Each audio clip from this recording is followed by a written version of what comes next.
ওবায়দুল কাদেরকে চিকিৎসা করানো দরকার। আজকে তাকে সেই পাবনায় পাঠানো উচিত। আজকে তিনি মানসিক ভারসাম্যহীন হয়ে পড়েছে। এই সমস্ত পাগল দিয়ে বাংলাদেশ চলে না। আমি ওবায়দুল কাদেরকে বেশি কিছু বলবো না। আমি বলবো যে আপনার ভাই কাদের মির্জা তিনি বলে দিয়েছেন যে আপনার বাবা রাজাকার ছিল। একজন রাজাকারের সন্তান হিসেবে আপনি কিভাবে মুক্তিযুদ্ধই তো আপনি বিশ্বাস করেন না? যারা জিয়াউর রহমানের স্বাধীনতার ঘোষণাকে অস্বীকার করে, যারা জিয়াউর রহমান কোন সেক্টরে যুদ্ধ করেছে খুঁজে পায় না, তারা একমাত্র রাজাকারের সন্তান ছাড়া অন্য কেউ হতে পারে না। আজকে আওয়ামী লীগের মন্ত্রী পরিষদে যারা আছে সবাই চোর ডাকাতে ভরা। একজন আদম ব্যবসায়ী তিনি আজকে সেই বিদেশে কারাগারে আছে, যিনি শেখ হাসিনার এমপি ছিলেন। আমরা মিছিল নিয়ে চলে আসলাম সেই হাইকোর্টের সামনে, এবং ভিতরে ঢুকতে দিবে না।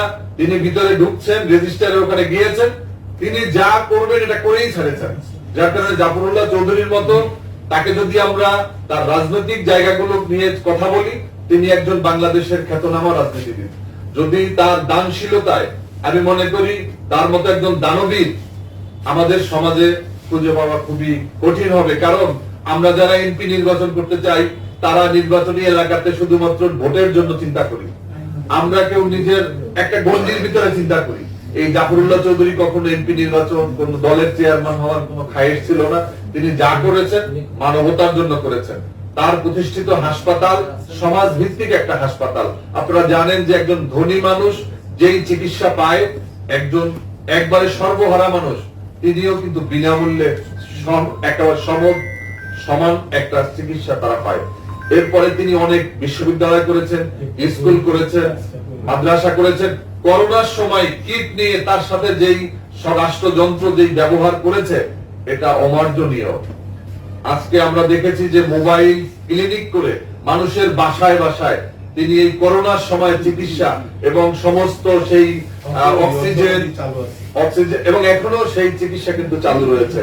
আমি মনে করি যে এই ডক্টর জাফরুল্লাহ চৌধুরী স্যারের টোটাল জীবনী নিয়ে ছোট একটা পুস্তিকা এবং খুবই স্বল্প অল্প পৃষ্ঠা একটা তৈরি করা দরকার এবং গণহারে বিতরণ করা দরকার। এক, দুই নম্বর হচ্ছে যে ডক্টর জাফরুল্লাহ চৌধুরী যে কর্মকাণ্ড এখানে আজকে আলোচনা হয়েছে খুবই অল্প পরিসরে, এটাকে আরো চমৎকার আকারে উপস্থাপন করে আমাদের নোবেল কমিটির কাছে আমাদের পৌঁছানো সম্ভব কিনা, এবং তার যেই শিক্ষা, স্বাস্থ্য, মানবতা এবং এর সমস্ত কিছু মিলিয়ে কিন্তু শান্তি, এই শান্তিতে তিনি অবদান রেখেছেন। এই জন্য আমরা তাদের দৃষ্টি আকর্ষণ করতে পারি। কেননা জাফরুল্লাহ চৌধুরী নেই, আমরা দেখেছি যে নোবেল কমিটি অনেক বিনীত খ্যাতনামাদেরকেও তারা পুরস্কৃত করেন, সম্মাননা দেন। আমি মনে করি যে এই কাজটি আমাদের করা দরকার। জাফরুল্লাহ চৌধুরী সবসময় ভারতের আগ্রাসনের বিরুদ্ধে ছিলেন। ভারতের বিরুদ্ধে তিনি, ভারত রাষ্ট্রের বিরুদ্ধে কখনো কেউ কথা বলতে পারে না। লেবার পার্টি এবং আমাদের মঞ্চে যারা আছে আমাদের সবাই আমরা আগ্রাসনের বিরুদ্ধে, আধিপত্যবাদের বিরুদ্ধে, সামন্তবাদের বিরুদ্ধে, সমস্ত অত্যাচার নির্যাতনের বিরুদ্ধে, গণতন্ত্রের পক্ষে আমরা কাজ করছি। আপনি দেখবেন ডক্টর জাফরুল্লাহ চৌধুরী সাহেবের সমস্ত প্রতিষ্ঠানের সাথেই কিন্তু গণ শব্দটা লাগানো। তিনি আমাদের মান্না ভাইরা যে জোট করেছেন সেখানেও কিন্তু এই গণ শব্দটা লাগানো আছে। গণতন্ত্র মঞ্চ, তারপরে আপনার গণস্বাস্থ্য কেন্দ্র, তারপরে তার যেই গণস্বাস্থ্য ফার্মাসিউটিক্যাল, সমস্ত জায়গাতে তিনি গণমানুষের চিন্তা করতেন। আজকে এই দুঃসময় তাকে আমাদেরকে বাঁচিয়ে রাখতে হবে। আমরা হচ্ছি তার রাজনৈতিক উত্তরাধিকার, আর তার পরিবারের যারা আছেন তারা তার মতো সম্পদের অধিকার বা তার বিভিন্ন জিনিসের অধিকার। আমরা মনে করি যে ডক্টর জাফরুল্লাহ চৌধুরী একজন খাঁটি মানুষ ছিলেন, এবং আমি দেখেছি যে করোনার সময় তিনি যেভাবে হকারদেরকে খুঁজে খুঁজে তারপর তাদেরকে বিভিন্ন ভাবে সহযোগিতা করেছেন, ঠিক একইভাবে তিনি বিভিন্ন আলেম ওলামাদেরকে, বিভিন্ন মসজিদ মাদ্রাসা বিভিন্ন ভাবে তিনি অনুদান প্রদান করেছেন। তখন মসজিদের ইমামরা পর্যন্ত মসজিদে যেতে পারতেন না, মুয়াজ্জিনরা কাজ করতে পারতেন না। তাদের পরিবার কিভাবে চলে আমি নিজে সাক্ষী। আমি নিজের হাত থেকে অসংখ্য ইমাম মুয়াজ্জিনদেরকে সেই যে বড় বস্তা নিজের হাতে দিয়েছি। অনেক সাংবাদিকদের বাসাতে গিয়ে তারপরে আমি আমার লেবার পার্টিকে যেই সহযোগিতা করেছে আমি সেখান থেকে তাদেরকে দিয়েছি। জাফরুল্লাহ চৌধুরী সাহেবের মতো একজন মহিরুহু আমাদের সমাজে অনেক দরকার, কিন্তু হয়তো আমরা কবে তার মতো একজন ব্যক্তি আবারও পাবো এটা নিয়ে সন্দিহান। ভারত আমাদের চারপাশে নয়, তিন দিকে বিরাজ করছেন এবং আমাদের প্রতিবেশী আমরা তাদেরকে অস্বীকার করার কোনো সুযোগ নাই। প্রতিবেশীকে কখনো পাল্টানো যায় না, কিন্তু আমরা প্রতিবেশীর কাছ থেকে সৎ প্রতিবেশী সুলভ আচরণ প্রত্যাশা করি। কিন্তু ভারত আমাদের সাথে আমাদের সৎ প্রতিবেশী সুলভ তো দূরের কথা, তারা আমাদের কখনো কোনো আমলে নিচ্ছে না। তারা আমাদের স্বাধীনতা বিশ্বাস করে না। আপনারা জানেন যে আমাদের যে সিলিন্ডার হয়েছিল, সেখানে কিন্তু আমাদের যে মুক্তিযুদ্ধের সর্বাধিনায়ক এমএজি ওসমানীকে তাকে কিন্তু উপস্থিত করা হয় নাই। এবং তিনি যে বিমানে করে সিলেটে তিনি গিয়েছিলেন, সেই বিমান কিন্তু হামলা করা হয়েছিল এবং বিমান পুড়ে গিয়েছিল। আল্লাহ রক্ষা করেছে, আমাদের ওসমানী সাহেবরা বেঁচে ছিলেন। যে বড় এক চক্রান্তের জায়গা। এবং তখনও কিন্তু ওই বিমানে জাফরুল্লাহ চৌধুরী সাহেব ছিলেন, অবশ্যই তো হেলিকপ্টারে ছিলেন। এই ভারত আমাদেরকে ভাতে মারতে চায়, পানিতে মারতে চায়। ভারতের আপনারা দেখেছেন যে মৌলানা আব্দুল হামিদ খান ভাসানীর নেতৃত্বে সেই যে ফারাক্কা লং মার্চ, যেই ফারাক্কা পাকিস্তান আমলে তৈরি করা হয়েছিল, পাকিস্তানের পরে যখন বাংলাদেশ হলো, শেখ মুজিবুর রহমানের কাছ থেকে 41 দিনের জন্য একটা জাস্ট ট্রায়াল স্বরূপ একটা অনুমতি নিয়ে শুরু করেছে। আজকে 53 বছরে ভারত সেই ফারাক্কা বাঁধ বন্ধ করেনি, বরঞ্চ আমাদের যে ন্যায্য হিস্সা সেখান থেকে আমাদেরকে বঞ্চিত করা হচ্ছে। আমরা ভাটির দেশের মানুষ, আমাদের অধিকার রয়েছে। তারা আমাদেরকে শুকনার সময় বাঁধ বন্ধ করে আমাদেরকে শুকিয়ে মারে।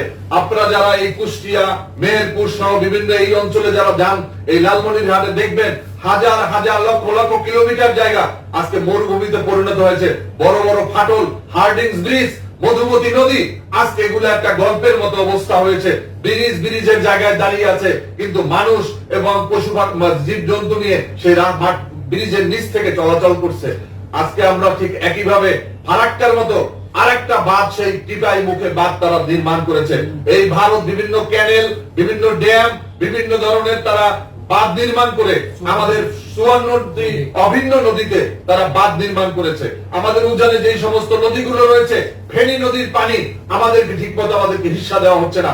আমাদের তিস্তার কথা ঝুলিয়ে রেখেছে 17 বছর শেখ হাসিনা। আজকে তারা তাদের মন্ত্রীরা, পররাষ্ট্র মন্ত্রী বলে ভারতের সাথে তাদের স্বামী স্ত্রীর সম্পর্ক।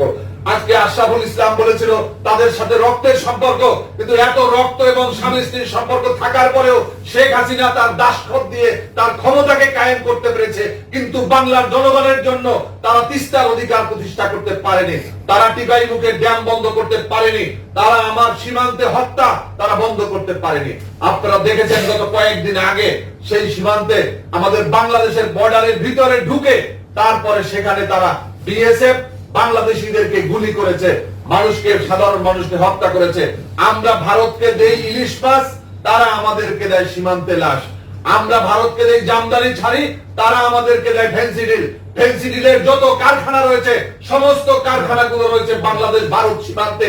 সেখান থেকে আমাদের টাকা, আমাদের অর্থ দিয়ে যখন এই ফেন্সিডিল বাংলাদেশের ভিতরে ঢুকে, তখন তাদেরকে কিন্তু ধরা হয়। আমাদের বাংলাদেশের যারা আছেন তারা ধরেন, কিন্তু ওই সীমান্তে কিভাবে ওই ফেন্সিডিল বাংলাদেশের ভিতরে ঢুকলো, তখন কেন গুলি করলো না আজ পর্যন্ত শুনিনি। যদি ভারত থেকে আসার সময় সে কোনো গরু ব্যবসায়ীকে তারা হত্যা করেছে, তারা গুলি করেছে, কোন ভারতীয় গরু ব্যবসায়ীকে তারা হত্যা করে না, কোন ফেন্সিডিল ব্যবসায়ীকে তারা হত্যা করে না। কিন্তু বাংলাদেশের মানুষ, তাদেরকে সীমান্তে যারা বসবাস করে তাদের কাছে আপনারা যদি যান, শুনবেন ভারতের অত্যাচার নির্যাতনের কথা। শুধুমাত্র রমজান মাসে 5 জন বাংলাদেশিকে তারা হত্যা করেছে। ফেলানি তো গরু ব্যবসায়ী ছিল না, তাকে কেন হত্যা করা হয়েছিল? বিশ্বের কোন দেশে সীমান্তের কাঁটাতলে একটা মানুষকে হত্যা করে ঝুলিয়ে রাখা হয়, এর কোনো নজির নাই। আমরা পাকিস্তানের বিরুদ্ধে আমরা আন্দোলন করেছি, বাংলাদেশ নামক একটি রাষ্ট্র আমরা অর্জন করেছি, কিন্তু 23 বছর পাকিস্তান থাকার সময়ে পূর্ব পাকিস্তান এবং ভারতের সাথে যে সীমান্ত ছিল, সেই সীমান্তে আমার মনে হয় না যে একজন মানুষকে তারা হত্যা করেছে, পারে না। আপনারা দেখবেন পাকিস্তানের সাথে যদি কখনো একজন পাকিস্তানি নাগরিককে তারা হত্যা করে, তার বদলা 3 জন 4 জন তারা বদলা নেয়। আমাদের বিডিআর ছিল, যাদের নাম শুনলে এই বিএসএফ এর হাঁটু কাঁপতো। সেই পদুয়া বড়ই বাড়িতে সেদিন জওয়ানরা যে ভূমিকা রেখেছিল, তার বদলা নিয়েছে তারা পিলখানার হত্যার মধ্য দিয়ে। দেশীয় এবং আন্তর্জাতিক ষড়যন্ত্রের মধ্য দিয়ে আমাদের বিডিআর এর নাম নিশানাকে তারা মুছে ফেলেছে। আজকে বিজেপি তারা শুধুমাত্র সীমান্তে বাংলাদেশিদেরকে হত্যা করার পরে তাদের লাশ গ্রহণ ছাড়া তাদের আর কোনো কাজ নাই। এটাই মনে হয় যেন একটা চিরাচরিত নিয়মে পরিণত হয়েছে। আজকে মাওলানা আব্দুল হামিদ খান ভাসানী, তাদের যেই সমস্ত উত্তরসূরিরা ছিলেন, আমাদের কাজী জাফর আহমেদ, আমাদের খন্দকার দেলোয়ার হোসেন, আমাদের ডাক্তার জাফরুল্লাহ চৌধুরী, তাদেরকে আমরা একের পর এক হারিয়ে ফেলেছি। আজকে আমাদের ডানে বামে যারা বসা আছেন, আমরা মনে করি আমাদের এই নেতৃবৃন্দ তারাই মাওলানা আব্দুল হামিদ খান ভাসানীর যোগ্য উত্তরসূরি হিসাবে আগামী দিনে বাংলাদেশের গণতন্ত্র প্রতিষ্ঠার জন্য, আইনের শাসন প্রতিষ্ঠার জন্য এবং সেই আগ্রাসন বিরোধী যে বাংলাদেশ আগ্রাসন বিরোধী যে আন্দোলন, এটাকে আমাদেরকে আরো জোরদার করতে হবে। ভারতের আগ্রাসন শুধু নয়, মায়ানমারের আগ্রাসন, মায়ানমার বাংলাদেশে 12 লক্ষ সেই মুসলমান রোহিঙ্গা, হিন্দু রোহিঙ্গাদেরকে আমাদের মধ্যে পাঠিয়ে দিয়েছে। আপনারা দেখেছেন আজকে বাংলাদেশ সেখানে ইয়াবার একটা সাম্রাজ্যে পরিণত হয়েছে। এই ইয়াবা সম্রাটকে আওয়ামী লীগ আবার নমিনেশন দিয়ে তারা সংসদে পাঠিয়েছে। আজকে আওয়ামী লীগের মন্ত্রী পরিষদে যারা আছে সবাই চোর ডাকাতে ভরা। একজন আদম ব্যবসায়ী তিনি আজকে সেই বিদেশে কারাগারে আছে, যিনি শেখ হাসিনার এমপি ছিলেন। আজকে আমি পরিশেষে একটা কথা বলে শেষ করব যে ওবায়দুল কাদের সাহেব বলেছেন জিয়াউর রহমান স্বাধীনতা কোন সেক্টরে ঘোষণা করেছে। আমি ওবায়দুল কাদেরকে বেশি কিছু বলবো না, আমি বলবো যে আপনার ভাই কাদের মির্জা তিনি বলে দিয়েছেন যে আপনার বাবা রাজাকার ছিল, একজন রাজাকারের সন্তান হিসেবে আপনি কিভাবে মুক্তিযুদ্ধই তো আপনি বিশ্বাস করেন না।